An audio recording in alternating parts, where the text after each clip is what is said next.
ओम नमः सिद्धेभ्यः। ओम नमः सिद्धेभ्यः। जय श्री ओम नमः सिद्धेभ्यः। नमो अरहंताणं, नमो सिद्धाणं, नमो आयरियाणं, नमो उबज्झायाणं, नमो लोये सव्यसाहूणं। पणमे शिरसा नेमिं गुणरेण विभूषणं महावीरं सम्मत्तरेण निलयं पयडि समुक्कित्तनं उच्चं नमिऊणनेमि चन्दम् असहायपरक्कमं महावीरं बन्धुदय सत्यजुत्तम ओघादेशे थवं बोच्छम। पंच परमेष्ठी भगवान की जय। संत श्रोमणी आचार्य गुरु श्री विद्यासागर जी महाराज की जय। आचार्य गुरु समय सागर जी महाराज की जय। तीन कमनौ करुणमणि महाराज की जय। सांग जनवाणी माता की जय। संपूर्ण आरिका माता जी की जय। जब तक गाथा शुरू करते हैं एक, तब तक खुल जाएगा, है ना जी। ऐसे सुन लेंगे लोग। अधिकार 2 उदय प्रकरण अब हमारा शुरू हो रहा है। कौन से ग्रंथ का?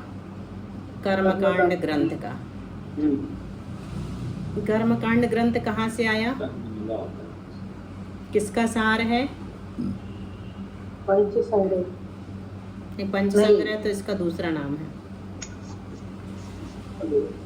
धवला जी का षटखंडागम का सार है दीदी। धवला और महाबंध दोनों का, है ना। धवल और महाधवल। और जय धवल का सार क्या है? लब्धि सार, छपड़ा सार। हाँ, लब्धि सार और कांड कर्मकांड जो है धवला जी के सार है। तो षटखंडागम और कषाय पाहुड़ 2 ग्रंथ मिलते हैं। षटखंडागम के रचयिता तो हमें पता है कौन है? आचार्य पुष्पदंत और भूतवली। और कषाय पाहुड़ के रचयिता कौन है? आचार्य गुणधर महाराज, आचार्य गुणधर स्वामी। तो कषाय पाहुड़ की टीका जो है, पहली टीका किसने लिखी है? वीरसेन स्वामी ने। आचार्य यतिवृषभ ने। इसका नाम है चूर्णी सूत्र, चूर्णी सूत्रों के रूप में लिखी है। और उस पर जो टीका लिखी है आचार्य वीरसेन स्वामी जी ने, उसका नाम है जय धवल। और षटखंडागम का तो हमें पता ही है कि उसकी टीका आचार्य वीरसेन स्वामी ने की है, जिसका नाम है धवल और महाधवल। महाधवल अपने आप में टीका के रूप में ही था, उसकी कोई टीका नहीं हुई है। और तो ये इसलिए बताया आज फिर से, क्योंकि इसमें आचार्य गुणधर के द्वारा लिखित जो कसाय पाहुड़ है उसका भी एक मत प्राप्त होगा उदय विच्छुत्ति में। और आचार्य धरसेन से आया हुआ जो पुष्पदंत भूतवली के द्वारा लिखित षटखंडागम है, उसका भी एक मत प्राप्त होगा, थोड़े अंतर को लेकर के। तो ये हमें ध्यान रखना है कि ये 2 मत किस किस के हैं। तो विशेष रूप से तिलोय पंडितकार यतिवृषभ के कह दिए जाते हैं, लेकिन वो गुणधर स्वामी जी के ही हैं। चलिए गाथा चलती है। 261 भैया के बाद कौन पढ़ेगा? कौन? मनीषा जी। ठीक है। आहारम तुपमत्ते तित्थम केवल निमिषयं मिस्से सम्मं वेदग सम्मे मिच्छ दुगय देव आणुदो। आहारं तुपमत्ते तीर्थं केवलिनिमिषयं मिस्से सम्मं वेदग सम्मे मिच्छदुगय देव आणुदौ। आहारं तुपमत्ते तीर्थं केवलिनिमिषयं मिस्से सम्मं वेदग सम्मे मिच्छदुगय देव आणुदयो। आहारम तुपमत्ते यानी आहारक शरीर। आहारक से क्या लेते हैं? 2 लेते हैं, आहारक शरीर और आहारक अंगोपांग। तो आहारक शरीर और आहारक अंगोपांग का उदय कहाँ पर होता है? छठे गुण स्थान में, है ना। बंध तो 7वें में होता है और उदय 6ठे में होता है। अभी हम बंध को बिल्कुल भूल जाएंगे। यहाँ पर हम क्या पढ़ेंगे? उदय उदय उदय की ही बात पढ़ेंगे। तो उदय के कुछ नियम हैं, वो पहली ही गाथा में आचार्य हमें बता रहे हैं, ताकि हम आगे उनका ध्यान रख सकें। तो जैसे छठे गुण स्थान में इनका उदय होता है तो पहले से लेकर 5वें तक इनकी विच्युति नहीं कही जाएगी, बल्कि क्या कहा जाएगा, अनुदय कहा जाएगा। हम ये कहेंगे कि यहाँ पहले से लेकर 5वें तक उदय नहीं है तो पहले विच्युति माने क्या, तो ऐसा नहीं है। उसको हम क्या मानते हैं, अनुदय मानते हैं, क्योंकि विच्युति आगे जाके होगी। कहाँ पे होगी, 7वें गुण स्थान में होगी, जहाँ भी होगी आगे बताएंगे, है ना। तो यहाँ पर अनुदय कहलाएगा। तो उदय कहाँ पे होता है, 6ठे गुण स्थान में आहारक शरीर और आहारक अंगोपांग का उदय होता है। तीर्थम केवलिनी, तीर्थंकर प्रकृति का उदय कहाँ पर होता है, 13वें गुण स्थान में सहयोग और हाँ दोनों में, 13वें में और 14वें में दोनों के ही होता है। तो किसके होता है, सबके होता है क्या, नहीं, इसने तीर्थंकर प्रकृति का जिसने तीर्थंकर प्रकृति का बंद किया है, बंद होगा तभी तो उदय में होगा। सत्ता में ही नहीं होगा तो उदय कहाँ से आएगा ना। तो जिसने तीर्थंकर प्रकृति का बंद किया है उन जीवों का 13वें और 14वें गुण स्थान में तीर्थंकर प्रकृति का उदय होता है। और मिस्सयम मिश्र प्रकृति का यानी दर्शन मोहिनी, मिश्र दर्शन मोहिनी का उदय कहाँ पे होता है, तो मिस्से यानी 3रे गुण स्थान में होता है। तो सम्मम वेदक सम्मे, सम्मम यानी सम्यक तो प्रकृति का उदय कहाँ पर होता है, 4 से 7वें गुण स्थान। हाँ, 4 से लेकर 7वें तक होता है, क्योंकि सम्यक तो प्रकृति का उदय 4 गुण स्थानों में रहता है, 4 से 7वें तक होता है। और 5वां 6वां 7वां ऐसा नहीं है ना। हाँ, 4था 5वां 6ठा 7वां।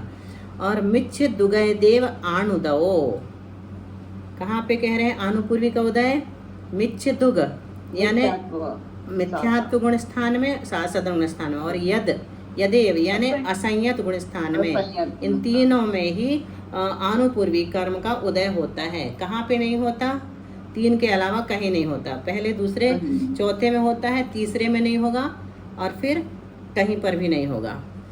अब अपने अनुभाग रूप स्वभाव की प्रकटता को उदय कहते हैं। उदय किसे कहते हैं, अपने अनुभाग रूप स्वभाव की प्रकटता को उदय कहते हैं। मतलब फल, जिस समय फल देकर अकर्म रूप हो जाता है कर्म, उसी को उदय कहते हैं। जैसे हमारे कर्म इतने सारे बंधे हुए हैं ना, असंख्यात लोक प्रमाण कर्म प्रकृतियों के भेद किए हैं, तो वो जो फल देकर के खिर गए हैं वो दोबारा बंध सकते हैं क्या,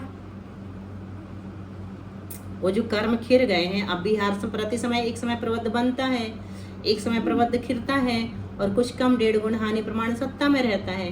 तो जो कर्म खिर गया, अभी फल दे करके चला गया समय प्रबद्ध, उसका दोबारा बंद हो सकता है क्या, हो सकता है। कब हो सकता है, तुरंत हो सकता है, कितने समय बाद हो सकता है, अंतर्मुहूर्त के बाद दीदी, नहीं, असंख्यात वर्ष बाद, पल्ले के असंख्यात विभाग प्रमाण, पल्ले के असंख्यात विभाग प्रमाण काल बीत जाने के बाद उसका उदय आ सकता है। उसके पहले के समय तक वो रिलैक्स करेगा, आराम करेगा, अभी नहीं बंधेगा। और दूसरी वर्णारूप भी वो हो सकता है, आहारक वर्णारूप, पैक्रियक वर्णारूप, किसी वर्णारूप वो हो सकता है। लेकिन हम जो बंद करेंगे वो कर्म जो अभी अभी हमने छोड़ा है वो बंद को प्राप्त नहीं होगा तुरंत, यानी बहुत लंबे समय तक नहीं होगा। बहुत मुझे होगा या किसी और को भी नहीं होगा, नहीं, हमको नहीं होगा, अभी हमारी बात चल रही है, हमको नहीं। हमारे जो खिरे हुए कर्म हैं उनको हम तुरंत दोबारा नहीं बांध सकते। वो वर्णा अगर दूसरे के लिए, दूसरे के द्वारा छोड़ी हुई असंख्यात वर्ष की हो गई है, दूसरे के द्वारा छोड़ी हुई, तो उसको बंध जाएगी। वो पल्ली के असंख्यात विभाग प्रमाण वर्ष तक वो नहीं बंधती है, एक बार छोड़ी हुई, किसी के भी द्वारा छोड़ी हुई। उसी रूप बंधे ये जरूरी नहीं ना, क्या, उसी रूप को बंधे ये जरूरी नहीं। हाँ, उसी रूप में बंधे जरूरी नहीं है। भाषा वर्णा के रूप में भी बन जाएगी, मनोवर्णा के रूप में भी बन जाएगी। दूसरे रूप में परिवर्तित होगी तो तुरंत बंध सकती है। नहीं, दूसरे रूप में भी परिवर्तित होगी तो वो पल्ले के असंख्यात विभाग प्रमाण काल बाद ही बंधेगी। मतलब सब में वही नियम है। उदय के नियम बता रहे हैं यहाँ पर। और प्रकृति उदय के स्वामी, तो प्रकृति क्या है, उदय के स्वामी। आहारक दिक् प्रमत्त संयत गुणस्थानवंत, प्रकृति ले रहे हैं कौन कौन सी हैं, आहारक दिक्, तो किसको बताया, प्रमत्त संयत गुणस्थानवर्ती के उदय में आती है ना। तीर्थंकर प्रकृति किसके उदय में आती है, सहयोग के लिए और सम्यक मिथ्यात्व प्रकृति सम्यक मिथ्या तीसरे गुण स्थान वर्ती जीव के, और सम्यक तो प्रकृति असंयत के साथ चौथे से सातवें तक, और अनुपूर्वी पहला दूसरा और चौथे गुण स्थान वर्ती को अनुपूर्वी का उदय रहता है। अब गाथा नंबर 262। दीदी जहाँ मरण होगा वहीं अनुपूर्वी का उदय होगा। हाँ, मरण के बाद ही होता है, मरण के तदनंतर समय विग्रह गति में ही इसका उदय आता है। हाँ अब आप लोगों के कॉन्सेप्ट काफ़ी क्लियर हो गए हैं, बहुत खुशी है हमें इस बात की। गणित में थोड़ा सा हमें डर लग रहा था कि पढ़ाएं कि नहीं पढ़ाएं, फिर भी आप लोगों ने दम साध कर पढ़ लिया बहुत सारा गणित। अब फिर से हम अपने प्रिय विषय पर आ गए हैं, उदय विच्छित्ति। गाथा नंबर 262। निरयम सासण सम्मो न गच्छदिति नयतस्य निर्याणु मिच्छादिषु सेषु दवो सग सग चरिमोत्तिनायवो। निरयं सासण सम्मो न गच्छदिति यणतस्य निर्याणु मिच्छादिषु सेषु दवो सग सग चरिमोत्तिनायवो। डेरेयं सासण सम्मो न गच्छदित्यणतस्सणरयाणो मिच्छादिषु सेषु दवो सग सग चरिमोत्तिनायवो। तो निर्यम शासन सम्मो न गच्छत इति न तस्य निर्याणु, नरक में नहीं जाएगा, नरक गति को नहीं जाता। निर्यम न गच्छति, नरक गति को नहीं जाता। कौन? शासन सम्मो, सासाधन सम्यक दृष्टि जीव जो है वो नरक गति में नहीं जाएगा। इस कारण उसके निर्याणु ना, नरक गत्यानुपूर्वी का उदय नहीं होता है। नरक गत्यानुपूर्वी का उदय किसको नहीं होता है? सासदन सम्यक दृष्टि जीव जो नरक में जाने वाला है, उसको नरक गत्यानुपूर्वी का भी उदय नहीं रहेगा और वो नरक में भी नहीं जाएगा। क्यों नहीं जाएगा? क्योंकि सासदन वाला नरक में जाता ही नहीं। अगर नरक में जाना है तो ना तो उसका सासदन गुण स्थान होगा और नरक गत्यानुपूर्वी का उदय होगा। मतलब सीधा सीधा कि सासदन गुण स्थान के साथ नरक गति में नहीं जाता है ना, एक वाक्य में कहेंगे तो। और मिच्छादिषु सेषु दवो, और बाकी शेषु दवो मतलब बाकी बची सब प्रकृतियों का उदय। मिच्छादिषु मिथ्यात्व आदि गुण स्थानों में सग सग चरिमोत्ति नायबो, अपने अपने उदय स्थान के अंत समय तक जानना। जैसे अपन ने विच्छित्ति देखी थी ना, बंद के अंत समय तक, गुण स्थान के अंत समय तक बंधती है, फिर उसके बाद छूट जाती है। ऐसे ही उदय स्थान के अंत समय तक उदय रहेगा, बाकी उसके बाद उदय विच्छित्ति हो जाएगी। तो क्या बताया यहाँ पर? आनुपूर्वी संबंधी विशेष नियम बताए। नरक गत्यानुपूर्वी, शेष 3 अनुपूर्वी। नरक गत्यानुपूर्वी किसके नहीं होती? मिथ्यात्व और असंयत के साथ होती है। मिथ्या दृष्टि और असंयत जीव ही नरक गत्यानुपूर्वी के उदय के साथ जा सकता है नरक में, है ना। मिथ्यात्व के साथ जा सकते हैं और असंयत के साथ जा सकते हैं। शेष 3 अनुपूर्वी मिथ्यात्व, सासदन और असंयत गुणस्थान वालों की होती है। क्यों? क्योंकि सासदन गुणस्थान वर्ती मरकर नरक में नहीं जाता, अतः विग्रह गति में सासदन गुणस्थान में नरक आनुपूर्वी का उदय संभव नहीं है। शेष प्रकृतियों का उदय मिथ्या दृष्टि गुणस्थान से लेकर अपनी अपनी उदय विच्छित्ति पर्यंत होता है। तो क्या किया? उदय के संबंध में 3 बातों का विचार, उदय विच्छित्ति, उदय और अनुदय, इन 3 बातों का विचार होगा।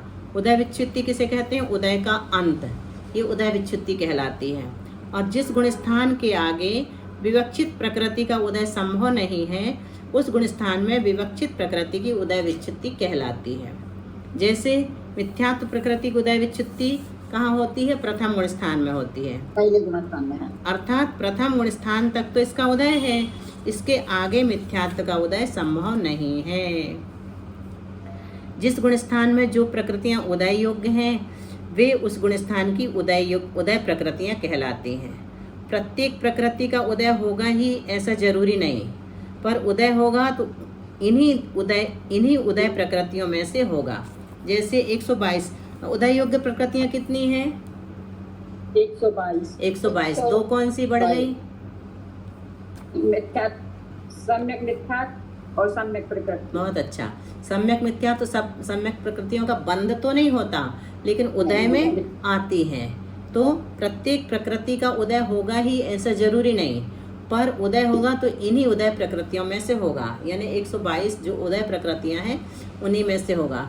यह नाना जीवों की अपेक्षा से उदय प्रकृतियां कही गई हैं। जैसे सुस्वर प्रथम गुण स्थान में उदय प्रकृति है, अर्थात प्रथम गुण स्थानवर्ती जीवों में इसका उदय संभव है, परंतु प्रत्येक मिथ्या दृष्टि को इसका उदय होगा ऐसा नियम नहीं है, है ना। प्रथम गुण स्थान में उदय होता है इसका, लेकिन हर एक मिथ्या दृष्टि को होगा ऐसा जरूरी नहीं है। उदय प्रकृति कितनी होंगी? कुल उदय युग प्रकृतियों में से अनुदय प्रकृतियों को घटा देंगे, जो बचेंगी वो उदय प्रकृति कहलाएंगी। जैसे अपन वहाँ घटाते थे बंध में से अबंध को, तो बंधक निकल आता था विच्छुत्ति वाला। तो जो प्रकृतियां विवक्षित गुण स्थान में उदय योग्य नहीं है वे अनुदय प्रकृतियां कहलाती हैं। दो प्रकार से अनुदय प्रकृतियां होती हैं। उदय विच्छुत्ति, जिनकी उदय विच्छुत्ति पूर्व के गुण स्थानों में हो चुकी है, वे प्रकृतियां विवक्षित गुण स्थान में अनुदय होती हैं। जिनकी उदय विच्छुत्ति जैसे मिथ्यात्व की कहाँ हो गई? पहले गुण स्थान में, मिच्छे मिच्छा दावम। आतप प्रकृति की पहले गुण स्थान में हो गई, तो वे प्रकृतियां विवक्षित गुण स्थान में अनुदय हो जाएंगी, अनुदय होती हैं। पहले गुण स्थान में हो गई अगर उदय विच्छुत्ति, तो ऊपर के गुण स्थानों में वो क्या कहलाएंगी? अनुदय रूप हो जाएंगी। जिनकी उदय विच्छुत्ति तो नहीं हुई है पर विवक्षित गुण स्थान में उदय योग्य भी नहीं है, वे भी अनुदय में जोड़ी जाती। जैसे अभी अपन ने देखा आहारक प्रकृति, आहारक दिक, तो उनकी उदय विच्छित्ति तो नहीं हुई है, पहले से 5वें तक 6ठे तक उदय रहती है, लेकिन फिर भी वो क्या कहलाती है? अनुदय कहलाती है 5वें तक, है ना। उनको उदय विच्छुत्ति रूप नहीं कहेंगे। जैसे तीर्थंकर प्रकृति है तो वो भी पहले से लेके 12वें तक क्या कहलाएगी? अनुदय कहलाएगी। 13वें में उसका उदय माना जाएगा। गाथा नंबर 263। 10 चौरिग 70 रसम, 8 पंच चेव चौरोया, 6 एक दुग दुग, 14 उगतीस, 13 सुदय विही, 13 सुदय विही। 10 चौरिग 70 रसम, 8 पंच चेव चौरोय, 6 एक दुग दुग, 14 उगतीस, 13 सुदय विही। 10 चौरिग 70 रसम, 8 पंच चेव चौरोय, 6 एक दुग दुग, 14 उगतीस, 13 सुदय विही। उदय विधि बताते हैं। क्या कह रहे हैं यहाँ पर? अभेद विवक्षा से मिथ्या दृष्टि आदि 14 गुण स्थानों में प्रकृतियों की उदय विधि, 13 सुदय विधि, अर्थात उदय विच्छित्ति क्रम से 10 यानी 10, चौ मतलब 4, रिगी यानी 1, 70 रसम 17, 8 यानी 8, य तह पंच, 8 के बाद क्या? 5, क्रम से लगाते रहना, पहले गुण स्थान में, दूसरे में, तीसरे में, चौथे में, 5वें में, फिर 6ठे तक हो गए। फिर पंच चैव चौरोया 4, फिर 6 2 बार, 1 बार, दुग दुग यानी 2 बार 2, और 14 उगतीस यानी 29, और 13 ये 13। इस प्रकार उदय विधि जानना यानी उदय विच्छित्ति क्रम से जानना एक मत के अनुसार ये बताई है।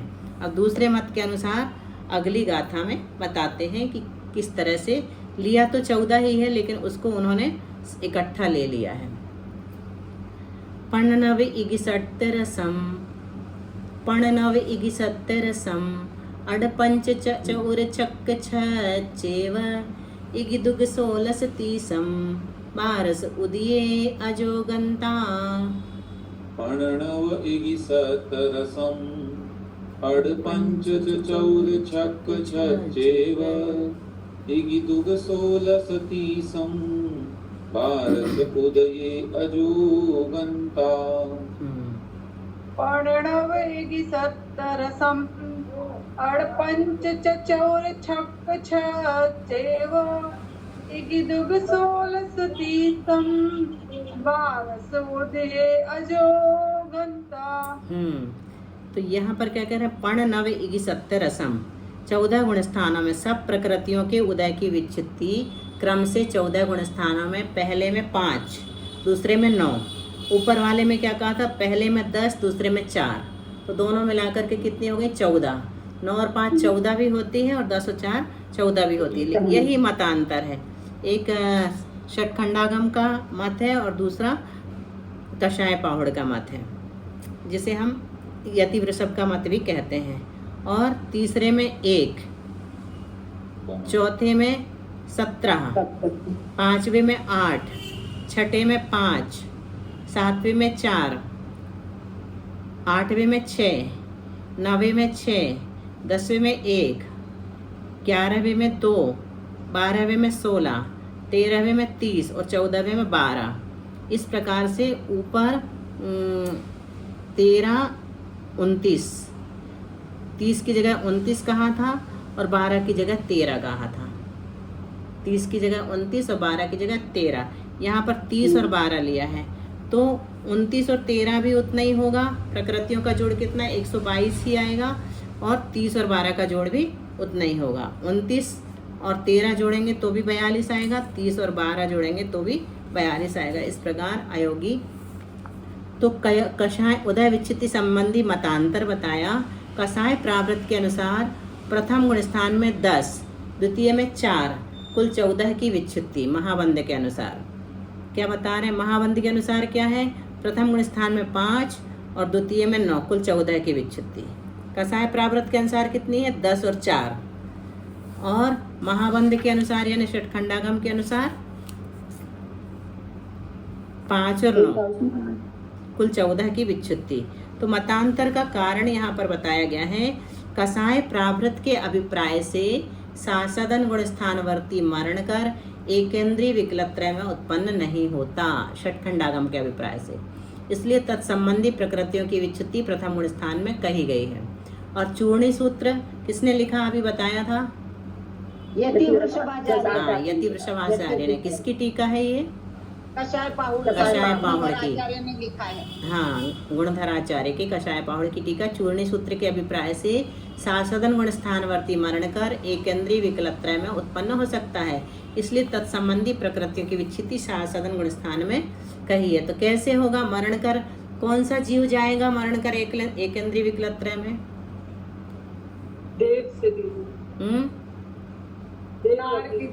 मनुष्य जाएगा, नहीं, वो तो चारों गति का जाएगा। देखो जहाँ जहाँ सम्यक दर्शन कौन कौन सी गति में हो सकता है, चारों में हो सकता है, तो चारों से जा सकता है। कैसे, देव और नारकी अगर अंत समय में सम्यक दर्शन प्राप्त कर रहे हैं तो वो भी जा सकते हैं, लेकिन नारकी नहीं जाते विकलत्रय में। मतलब जिनकी योग्यता ही नहीं है वो नहीं जाएंगे, है ना, जिनकी योग्यता है वो जाएंगे। देव तो जा सकते हैं, कहाँ, एकेंद्रीय में जा सकते हैं, विकलत्रय में देव भी नहीं जाते। ये हम जो छोटी छोटी बातें पढ़ के आए हैं इनको हमेशा याद रखना।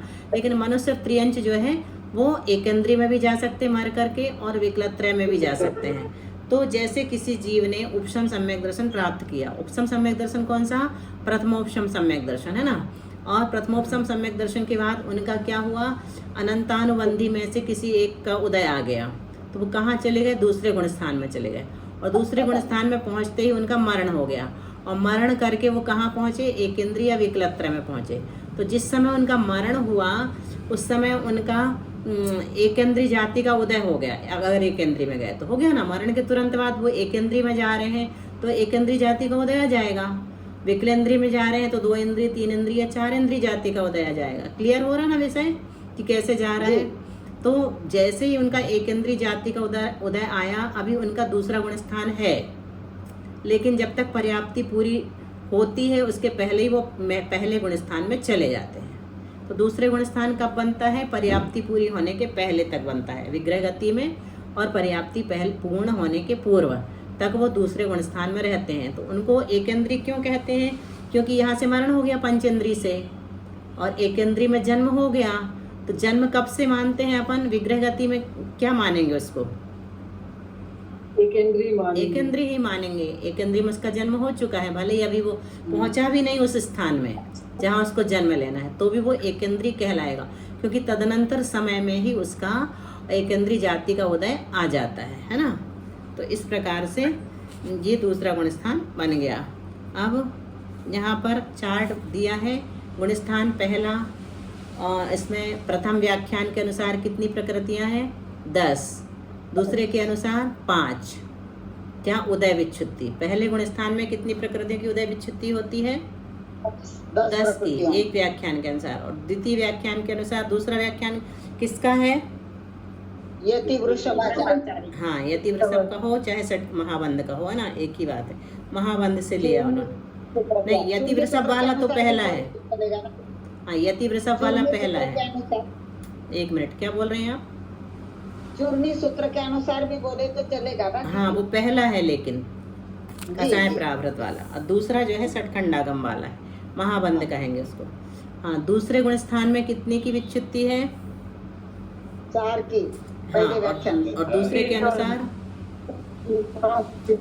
दूसरे के अनुसार 9 की। 5 किसने बोल दिया? हाँ, तीसरे से लेकर के आगे तक सेम है, 1, 17, 8, 5, 4, 6, 6, 1, 2, यहाँ तक एक जैसा है मत, है ना। फिर 12वें गुण स्थान में 16 प्रकृतियों के, ये भी एक सा है। 13वें में 29 लिया है और वहाँ पर 30 लिया है, और 14वें में 13 ली है पहले व्याख्यान में, और दूसरे व्याख्यान में 12 ली है। इस प्रकार दोनों की 122 प्रकृतियों की उदय विच्छुत्ति। ठीक है, समय हो गया, इतने ही रखते हैं जी। अब यहाँ से अपनी उदय विच्छुत्ति शुरू होगी। पहले गुण स्थान में कितनी प्रकृतियों की उदय विच्छुत्ति होती है, इस गाथा को पढ़ा देते हैं तो आप लोग याद करके आइए, कल अर्थ नहीं लगाएंगे। मिच्छे मिच्छा दावम सुहुमतियम सासने अणे इंदी थावर वियलम मिस्से मिस्सम चय उदय वो छिन्ना। मिच्छे मिच्छादावं सोमतियं सासणे अणे इंदी आवत्यलं मिस्ते मिस्सं चय उदयवोच्छिन्ना। मेच्छे मिच्छादावं सोहमतियं सासणे अणेन्ति थावरवियलं मिस्से मिस्सं च उदयवोच्छिन्ना। देखो, एक ही गुण स्थान में कितनी प्रकृतियों की विच्छित्ति बता दी है, ये और समझ लो तो गाथा याद करने में सहूलियत हो जाएगी। मिच्छे मिच्छा दावम सुहुमतियम, मिथ्या दृष्टि, मिच्छे मतलब मिथ्या दृष्टि गुण स्थान में, ये कौन सी विभक्ति है मिच्छे? सप्तमी। सप्तमी का एक वचन, तो इसमें मैं निकल गया। मिथ्या दृष्टि गुण स्थान में किस किस की होती है? मिच्छा दावम सुहुमतियम, मिथ्यात्व आदावम यानी आतप, और सुहुमतियम से क्या लेंगे? सूक्ष्म त्रिक से सूक्ष्म आदिति। कौन सी तीन? साधार और अपर्याप्त। नहीं, सूक्ष्म अपर्याप्त और साधारण, है ना। इन 5 प्रकृतियों की उदय विच्छित्ति होती है। कौन कौन सी? मिथ्यात्व, आतप और सूक्ष्मादि 3। फिर शासने यानी सासदन गुण स्थान में, ये भी सप्तमी का एक वचन है। शासने यानी सासदन गुण स्थान में अने इंद्रिय थावर वेलम, यहाँ तक लेंगे। अन यानी अनंतानुबंधी आदि 4। ए इंद्रिय मतलब एक इंद्रिय, थावर यानी स्थावर, वियलम यानी विकलत्रय। तो कितने हो गई? 4 और 1 5 और 1 6 और 3 9 प्रकृतियों की विच्छुत्ति, उदय से विच्छुत्ति होती है ना। और मिस्से मिस्सम चय उदय वो छिन्ना, मिश्र गुण स्थान में मिस्सम चय एक सम्यक मिथ्यात्व प्रकृति की ही उदय विच्छुत्ति होती है। ये यहाँ से गाथाएं याद करना है अब आप लोगों को। इसका व्याख्यान कल और पढ़ेंगे। दीदी सूक्ष्म आदिति में अपन लिया था दीदी, सूक्ष्म 3 में क्या लिया था अपन ने? सूक्ष्म अपर्याप्त साधारण, सूक्ष्म अपर्याप्त साधारण। जी। ठीक है, कल सुनेंगे ये वाली गाथा बिना देखे। देखो, बाकी की नहीं याद करने कहा हमने, सिर्फ यही वाली याद करने कही है, क्योंकि ये इम्पोर्टेंट है। कच्ची याद होगी तो भी चलेगी, लेकिन याद करके आना। याद करेंगे तो अर्थ तो याद हो ही जाएगा कम से कम, है ना जी। ठीक है, चलिए भैया जिनवाणी स्तुति कर लेंगे। बोधि समाधि परिणाम शुद्धि स्वात्मोपलब्धि शिव सौख्य सिद्धि चिंतामणिं चिन्तित वस्तुदाने त्वां वन्द्यमानस्य ममास्तु देवी। 9 बार नमोकार मंत्र।